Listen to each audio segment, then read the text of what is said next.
नागरिकांचा कसा प्रतिसाद मिळतोय? आम्ही प्रचाराला जी सुरुवात केली आणि सुरुवातीपासून जो नागरिकांचा जो उत्साह आहे, त्यांचा जो आमच्यावर जो प्रेम आहे उमेदवारांवर, त्याचबरोबरीने आमचे शीर्ष नेतृत्व लोकनेते माजी खासदार रामशेठ ठाकूर साहेब, आमचे लाडके आमदार आदरणीय प्रशांतदादा ठाकूर साहेब, आमचे पनवेलूरचे दमदार आमदार महेशशेठ बालदी साहेब, आमचे सर्वांचे ज्येष्ठ नेते गुरुवर्य अरुणशेठ भगत साहेब, प्रीतमदादा म्हात्रे, जयम भाऊ, आमचे परेशशेठ ठाकूर साहेब, या सर्वांनी जे आम्हाला पळसपे जिल्हा परिषद आणि पळसपे पंचायत समितीसाठी जी संधी दिली आहे, त्या संधीचं योग्य अशी सोन्यात रूपांतर करण्याचं काम ही जनता आणि त्यांचा उत्साह बघून आम्हाला वाटतं आहे 100% पूर्ण होईल. आम्ही कोळख्यामधून सुरुवात केली. अतिशय संमिश्र असणारा हा मतदारसंघ म्हणजे नैना बाधित असलेला हा प्रभाव क्षेत्र, त्याचबरोबरीने आमच्या आजिवली शेडूंगमध्ये थोडासा MSRDCचा सुद्धा भाग येतो. आपण पाहताय पनवेल महानगरपालिका सिडकोची एरिया, एका बाजूला आमची कोळख्याची पळसपे हॉटेलची नदी आणि त्याच्यात लगत असलेली महानगरपालिका, त्याचबरोबरीने एकदम हाकेच्या अंतरावर आलेला आमचा नवी मुंबई आंतरराष्ट्रीय विमानतळ. इथे ज्या पद्धतीने नागरिकांचा वेग वाढतोय, निश्चितच उद्याची जी तिसरी मुंबई म्हणून आपण जे पाहतोय, ती तिसरं मुंबईचा टप्पा हा आमचा परिसर असेल. आणि ह्या परिसरामधल्या ज्या मूलभूत गरजा आहेत, जो मुख्य विकास व्हायला पाहिजे, त्याच्यावर विरोधक फोकस न करता फक्त आपल्या स्वतःचा तुंबडी कशी भरेल, मला काय फायदा होईल, एवढंच फक्त बघत असतो. त्याच्या विरोधात आम्ही जे निवडणूक लढवतो आहे, आमचं सातत्याने एकच ध्यास आहे आमच्या परिसराचा विकास.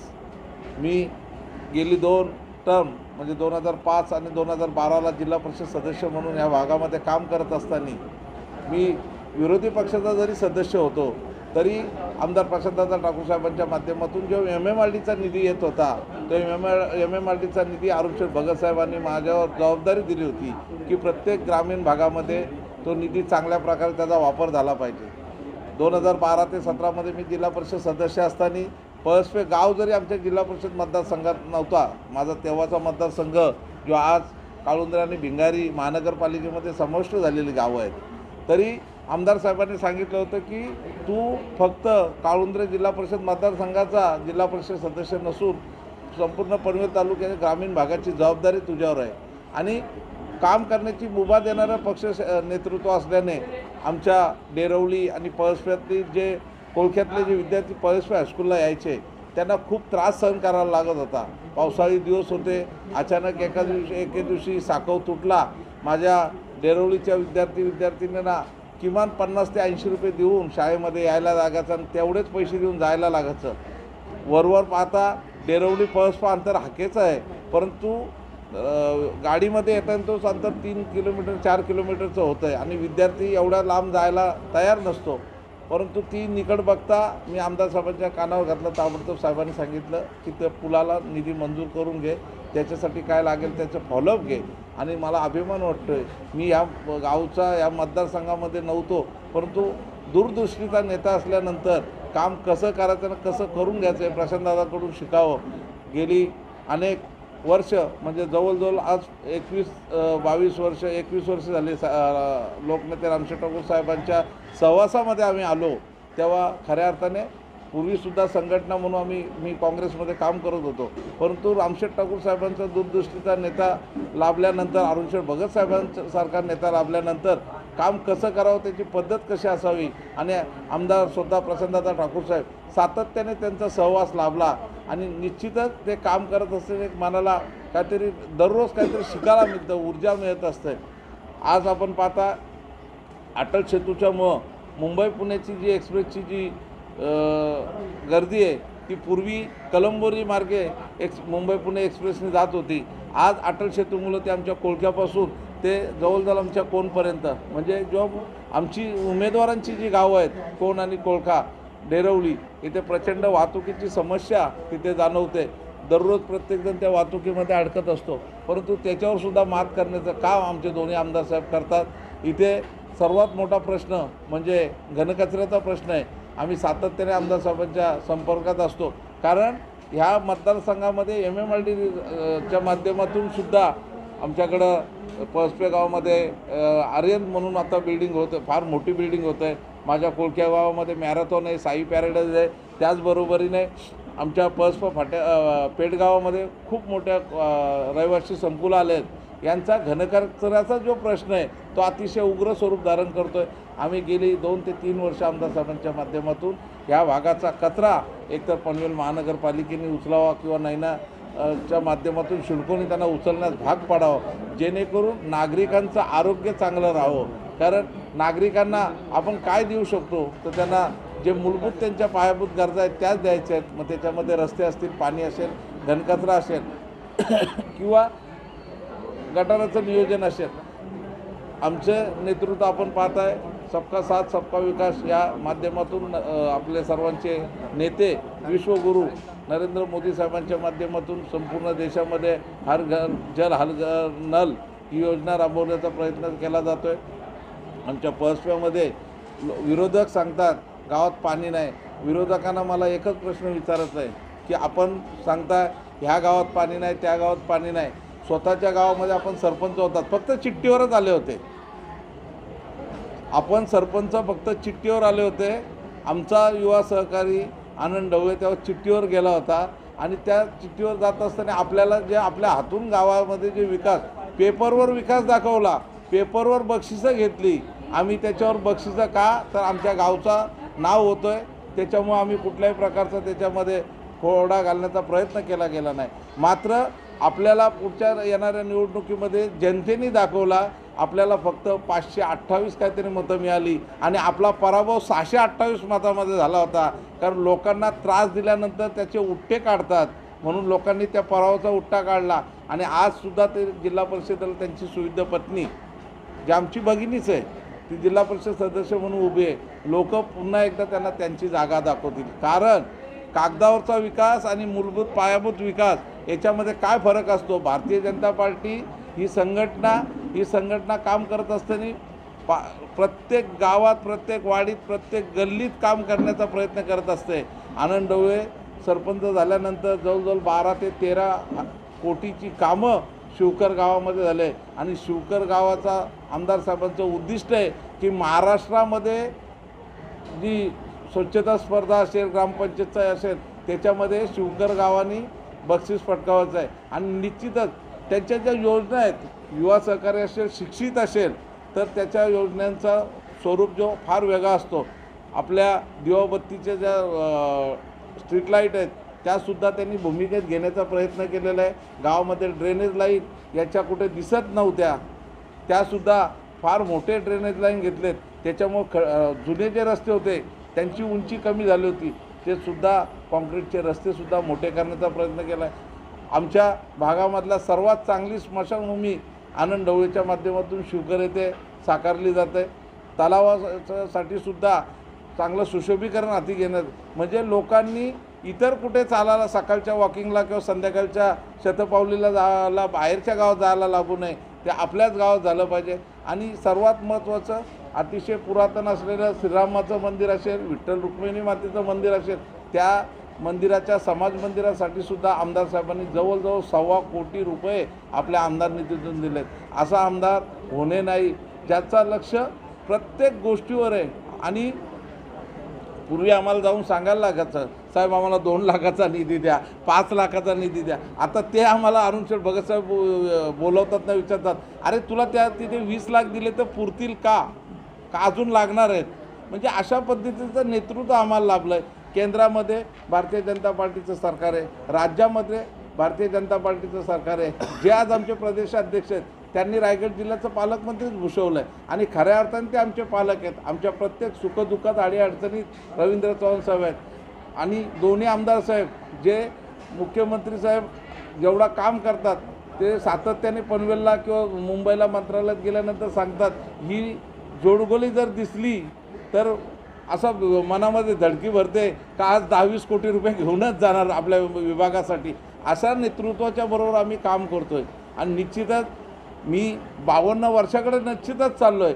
पण आमदार साहेबांच्या बरोबर काम करताना अजून कधी असं वाटत नाही का आपलं वय किती झालं आहे, एका युवा सहकार्याच्या बरोबर काम करतो आहे असंच वाटतं आहे. आणि एक माझ्यासाठी चांगली गोष्ट आहे, आमदार साहेब आणि आम्ही एका शाळेमध्ये 8वी 9वीला होतो आणि त्या मैत्रीमध्ये आमदार साहेबांनी, कारण मी थोडासा आक्रमक असा चेहरा होतो, आक्रमक आहे, परंतु अरुणशेठ भगतसाहेब आणि आमदार साहेब सातत्याने सांगत असतात, राजेंद्र थोडा कंट्रोल करत जा, कंट्रोल केला तर तू अजून पुढे जाशील. मी सांगितलं साहेब माझा स्वभाव आहे, बदलण्याचा प्रयत्न करतो आहे, परंतु काम करताना कोणीतरी खोटे आरोप पक्षावर केले, माझ्या नेतृत्वावर केले तर तिथे मग राजेंद्रचा राजाच होतो परत, आणि मग मी माझा परखड मत तो व्यक्त करत असतो. आपल्याला काय करायचं आहे, हा जो पळसपेठ जिल्हा परिषद मतदारसंघाचा आमचा विभाग आहे, येत्या काळामध्ये या विमानतळाच्यामुळं या भागाचा फार उत्कर्ष होणार आहे. इथे जवळजवळ 3 ते 4 5 स्टार हॉटेलसारखे प्रकल्प माझ्या या परिसरामध्ये येतात आणि निश्चितच विमानतळाचं जसं नाव जगामध्ये जाईल तसं माझ्या या परिसराचं नावसुद्धा जगामध्ये जाईल, यामध्ये तीन मात्र शंका नाही. वसई विरार कॉरिडॉरसारखा प्रकल्प येतो, त्याचा जो बायपास आहे तो सुद्धा आमच्या कोण गावावर आहे. म्हणजे कोळके कोण जो आहे तो आंतरराष्ट्रीय दर्जाचं जो शहर आपला पनवेल होऊ पाहतोय, त्या पनवेल शहराच्या लगतचा असलेलं एक प्रमुख केंद्र, जसा गव्हाणफाटावर आपला एक केंद्र म्हणून झालं आहे तसाच केंद्र कोण कोळखा भाग होणार आहे.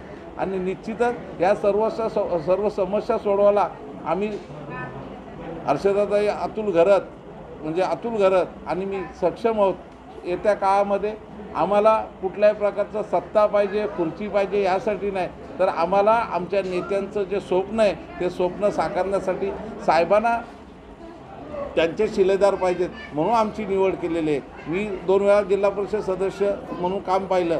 यावेळेला साहेबांनी सांगितलं का तुला पंचायत समितीला उभं राहायला पाहिजे. मी सर्वप्रथम नाही म्हणून सांगितलं होतं, साहेब तुम्ही मला जे दिलं आहे, कारण शासकीय कमिट्यांमध्ये सुद्धा ज्या 5 वर्षामध्ये कमिट्या आहेत त्यात 2 ते 3 कमिट्या हे लोकनेते रामशेठ ठाकूर साहेब, दोन्ही आमदार साहेबांना अरुणशेठ भगतसाहेब मला सातत्याने त्या कमिटीवर पाठवत असतात. मला तोच माझा गौरव आहे. आणि सलग जिल्हा परिषदचा 2005, 7, 12, 17, 26 असं 4 वेळा जिल्हा परिषद, 5वी वेळ पंचायत समिती. माझ्यावरचा जो कार्यकर्ता म्हणून विश्वास आहे त्या विश्वासाला साहेबांच्या मी तडा जाऊ देणार नाही.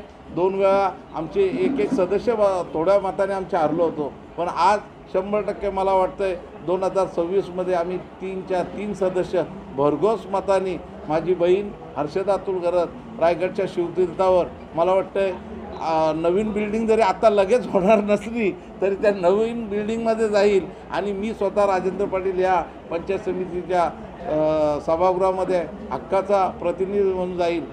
जिल्हा परिषद पंचायत समितीचे जरी आम्ही सदस्य असलो तरी आमचा क्षेत्र म्हणजे काही गावांपुरता किंवा काही मतांपुरता नसून आमदार साहेब जिथे जिथे काम सांगतात तिथे तिथे जातो. वाडी वस्तीवर काम केलं आहे, करोना काळामध्ये सुद्धा फार मोठ्या प्रमाणात आमदार साहेबांनी काम केलं आहे. आमचा त्याच्यामध्ये खारीचा वाटा होता. आणि निश्चितच कोण किती काम करतो आहे त्यापेक्षा कसा काम करून घेतात आणि कसा काम करून देतो त्यालासुद्धा महत्त्व आहे. येणारा काळ हा या पळसपेठ विभागासाठी अतिशय महत्त्वाचा काळ आहे, कारण येत्या 5 वर्षामध्ये जी या विभागाची भरभराट होणार आहे ती पुढील 20 वर्षासाठी असणार आहे. आणि त्याच्यासाठी आम्हाला जे आमची निवड केली ती निवड पब्लिकलासुद्धा आमच्या मान्य आहे. आम्ही कुठल्याही प्रकारचं खोटी सोंग, खोटी ढोंग, कधी हांडे डोक्यावर, आपण आमच्या महिला भगिनींच्या डोक्यावरचा हांडा उतरवण्याचं स्वप्न बघतो आहे. आणि हा आमचा गडी याच्यावर काय बोलतात त्याला, आमचा भाऊ डोक्यावर अंडा पाण्याने तरी भरलेला आणायचा होता,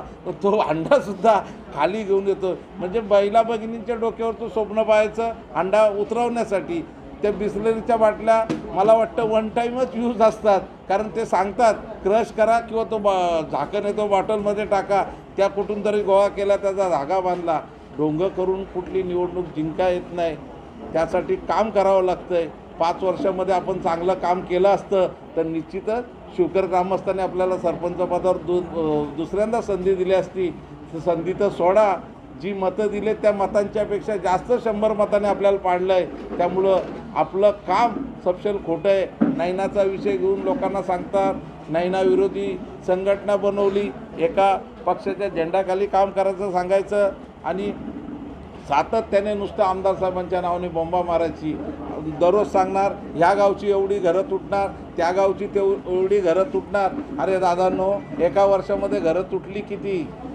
एका वर्षामध्ये घरं तुटली किती? फक्त निवडणूक आली का नायनाची घरं तुटणार, नायनाची घरं तुटणार. आपल्या गावामध्ये अनेक घरं फॉरेस्टमध्ये त्याच्यावर हे करता. म्हणजे निवडणुकीपुरतं स्टंट करणं, असले स्टंट आम्हाला जमत नाही. आम्ही जनतेची कामं करतो आणि कुठल्याही भूलथापा मारणार नाही. जे असेल तो ट्रान्सपरंट असेल, जो असेल तो पारदर्शक असेल. आणि निश्चितच आमच्या नेतृत्व जे स्टँड घेतो तो स्टँड 100% पूर्ण करतो. आणि आमचं नेतृत्व कधी थापा मारत नाही. कारण मोदी साहेबांनी जे जे सांगितलं विकासाचं ते पूर्ण केलं. त्याच पद्धतीने देवाभाऊंनी लाडक्या बहिणींसाठी जी योजना आणली, त्या योजनेच्या माध्यमातून आज माझ्या सगळ्या बहिणींनी, एवढ्या बहिणी खुश झाल्या का देवाभाऊ असतील, एकनाथ शिंदेसाहेब असतील, अजित पवार असतील, यांना 1/3 मेजॉरिटी दिली. म्हणजे एवढी थम्पिंग मेजॉरिटी फार कमी अशी मिळत असते. तर तशाच पद्धतीचं या पंचायत समितीच्या निवडणुकीमध्ये भरघोस असं यश भारतीय जनता पार्टीला या पनवेल, उरण आणि खालापूरमध्ये मिळेल. आणि त्याच जोरावर जेव्हा पंचायत समितीचा उमेदवार निवडून येईल, तसाच जिल्हा परिषदचा उमेदवार निवडून येताना रायगडच्या शिवतीर्थावर कधी नव्हतं भारतीय जनता पार्टीचा भगवा झेंडा त्या रायगडच्या शिवतीर्थावर लागेल. आणि जे स्वप्न आम्ही सर्वांनी पाहिलं होतं, सातत्याने शेतकरी कामगार पक्षाचा झेंडा त्या शिवतीर्थावर होता. पण जी काम करण्याची धमक किंवा पद्धत होती, एका याच्याने किती बिलं निघायची, काय काय होती, 7 वर्षामध्ये खूप काही शिकायला मिळालं. अनेक दिग्गज माझ्या बरोबर होते, त्यांच्याशी काय शाब्दिक लढाई असेल त्या सर्व केल्या. परंतु हे सर्व करत असताना जेव्हा पक्षाने जे मला 20 वर्ष दिलं आणि पक्षाने जो आज मला आदेश दिला, त्या आदेशाचं पालन म्हणून ही पंचायत समितीला सामोरं जातो आहे. आणि मला आदेश दिला आहे का तुला एकट्याने निवडून यायचं नाही, तर 3च्या 3 सदस्य निवडून द्यायचे आहेत. आणि 100% आम्ही सांगतो आहे. परवा विश्वास भगतसारखा माझा महाविद्यालयीन आमच्या कॉलेजचा अतिशय जवळचा मित्र, फक्त विचारधारा त्याची डावी विचारसरणीचे विचार होते आणि आम्ही पुरोगामीवाले विचारमध्ये होतो. त्याच्यानंतर प्रशांतदादांच्या नेतृत्वाखाली आम्ही हिंदुत्ववादी म्हणून भारतीय जनता पार्टीमध्ये प्रवेश केला. आणि बघता बघता 11-12 वर्ष झाली त्या प्रवाहामध्ये जात असताना एक काम करण्याची पद्धत, कार्यकर्त्याला बल देण्याचं, कुठल्याही घराणीशाही नाही किंवा कुठलाही बडे बाप का बेटा आहे म्हणून नाही. जो कार्यकर्ता काम करतो, मग तो कुठल्या जातीचा आहे, कुठल्या पातीचा आहे, कुठल्या घरातला आहे, असं काही न बघता चांगलं काम करण्याची संधी भारतीय जनता पार्टी म्हणून इथे दिली जाते. माझ्यासारख्या कार्यकर्त्याला जिल्हा पदाधिकारी म्हणून सुद्धा माझी निवड केली, तालुका पदाधिकारी म्हणून पण निवड केली, ज्या ज्या निवडणुका असतात त्या निवडणुकीचा प्रभारी म्हणून पण हे केलं. आणि दोन्ही आमदार साहेबांचा जो शब्द असतो तो, आणि रामशेठ ठाकूर साहेबांचा जो शब्द असतो तो आमच्यासाठी प्रमाण असतो. मग त्याच्यासाठी जे होईल ते बेहतर आणि तेवढंच करणार. येत्या 5 तारखेला जी निवडणूक होऊ घातलेली आहे, आम्ही दोघं, मी स्वतः 7 पळसपे पंचायत समिती मतदारसंघातला उमेदवार राजेंद्र हरिश्चंद्र पाटील आणि माझी छोटी बहीण हर्षदा अतुल घरत, ही 4 जिल्हा परिषद पळसपे जिल्हा परिषद मतदारसंघामधून आम्ही दोघं कमल या चिन्हावर निवडणूक लढवत आहोत. लोकांचं जो प्रेम आणि उत्साह आहे, मला वाटतं ज्या पद्धतीने महापूर येतो तशाच पद्धतीने आमच्या दोन्ही कमलांच्या बटनावर महापुरासारखा बटनांवर प्रेम येईल. आणि निश्चितच UM बॉक्सच्याद्वारे दोन्ही आमदार साहेबांनी केलेलं आपल्या दोन्ही या माझा हा मतदारसंघ आमचा एका बाजूला पनवेल विधानसभा मतदारसंघ, दुसऱ्या बाजूला उरण विधानसभा मतदारसंघ, हे दोन्ही आमदार साहेबांनी जे काम केलं आहे त्या कामाचा, विकासाच्या कामावर आम्ही मतं मागतो आहे. आणि निश्चितच तो विकासाचा पूर्णरूपी जो आशीर्वाद आहे तो आम्हाला बहीण भावाला मिळेल. आणि लोकांचं 2017मध्ये जे स्वप्न बंगलं होतं, इथला विजय हुसकावून दिला होता, तो विजय थम्पिंगमध्ये आम्ही निवडून येऊ याचा मला विश्वास आहे.